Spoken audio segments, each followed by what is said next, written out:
Gearbox nous présente un nouveau produit depuis quelques mois.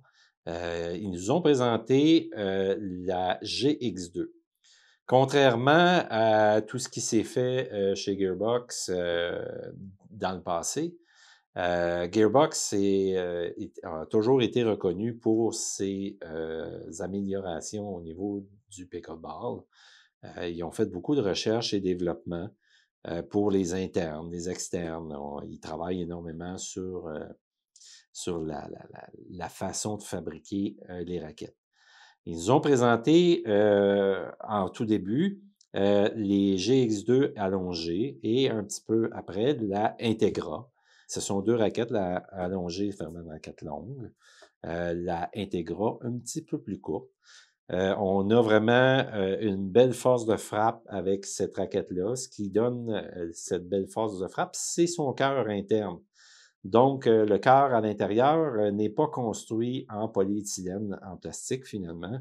Le cœur est bâti vraiment en fibre de carbone à l'intérieur. Donc, ce sont des lisières de carbone qu'il y a à l'intérieur.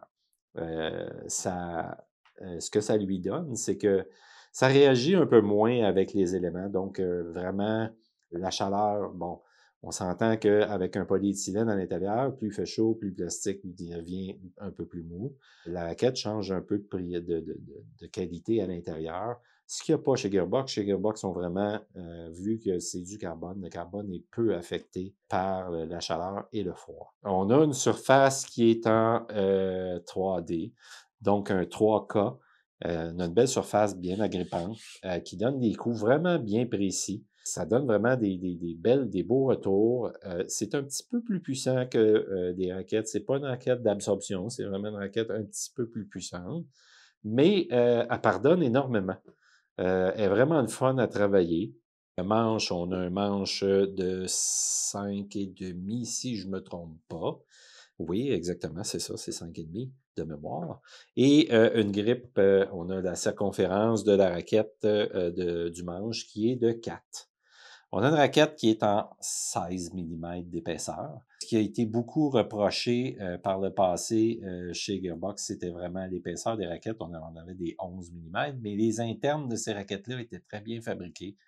À 11 mm, on avait vraiment des raquettes qui étaient vraiment travaillées à l'intérieur.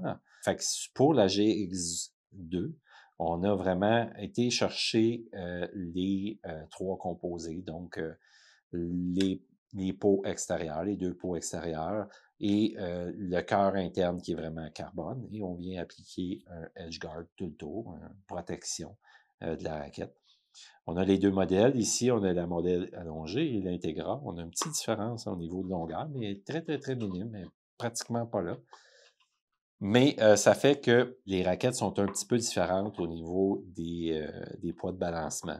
Sont un peu différentes une de l'autre. Dans les nouveaux modèles, on a deux modèles, la allongée, la Integra, et prochainement, il va y avoir la Hyper qui va venir compléter la ligue de GX2. La Hyper, ça va être un modèle, ce qu'on appelle un body plus large, une raquette un peu plus courte, mais avec un body plus carré. Donc, elle s'en vient, ça sera prochainement. Dès qu'on l'aura, on vous la présentera.